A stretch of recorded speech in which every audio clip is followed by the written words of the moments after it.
है, वैसे ही जीवात्मा को शुद्ध करने के लिए उसे नरक में डालना पड़ता है। अब नारद जी की माता जी को सांप ने काट लिया। नारद जी को इसमें भी भगवान की कृपा दिखाई दी।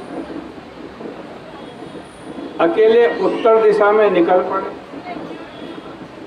और पूर्व ग्राम ब्रज आकर खेत नदी सबको पार करते हुए आगे बढ़ते गए।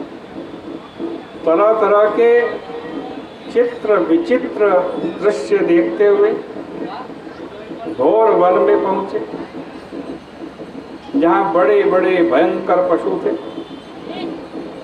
वहाँ नारद जी को भूख प्यास लगी। उन्होंने स्नान किया, जलपान किया और नदी के किनारे बैठ गए। जब उनकी थकान मिट गई, वे पीपल के वृक्ष के नीचे बैठ करके परमात्मा का चिंतन करने लगे। आप लोग सुन चुके हैं कि जो हमारा मन है, इस मन में एक साथ दो ज्ञान नहीं हो सकते। उसकी पहचान ही यह है कि उसमें एक साथ एक ही चीज रहती है। और देखो, जिसके मन में भगवान आ गए, उसके मन में दुख कहाँ से आएगा। भगवान का स्मरण करो, सारे दुख दूर हो जाएंगे। श्री कृष्ण चरणाम्भोज स्मर दुखम गमिष्यति। नारद जी को परमात्मा का चिंतन करने के लिए कोई प्रयास नहीं करना पड़ा। भाव निर्जित चेतसा का अर्थ यही है। आसन प्राणायाम आदि निरपेक्ष, न उनको आसन करना पड़ा न प्राणायाम करना पड़ा। उनका भाव भगवान में जुड़ा, हृदय में उत्कंठा हुई, आंखों में आंसू और हृदय में धीरे से भगवान प्रकट हो गए।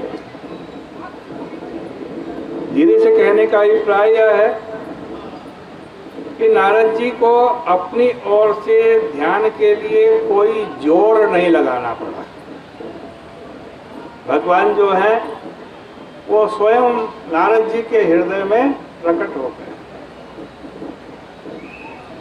उनके पांव की ध्वनि का भी पता नहीं चला, इतने धीरे से नारद जी के हृदय में भगवान प्रकट हुए।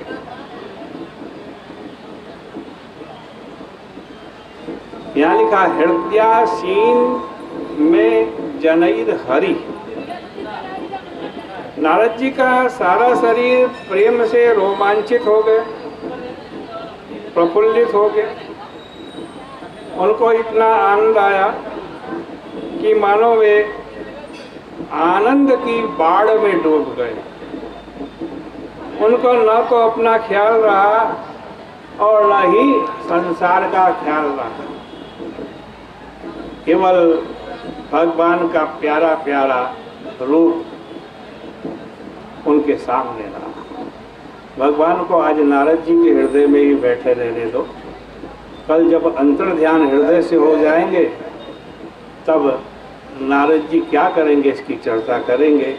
यहीं पर विराम करते हैं। आ जाओ माता जी, आरती प्रज्वलित करो।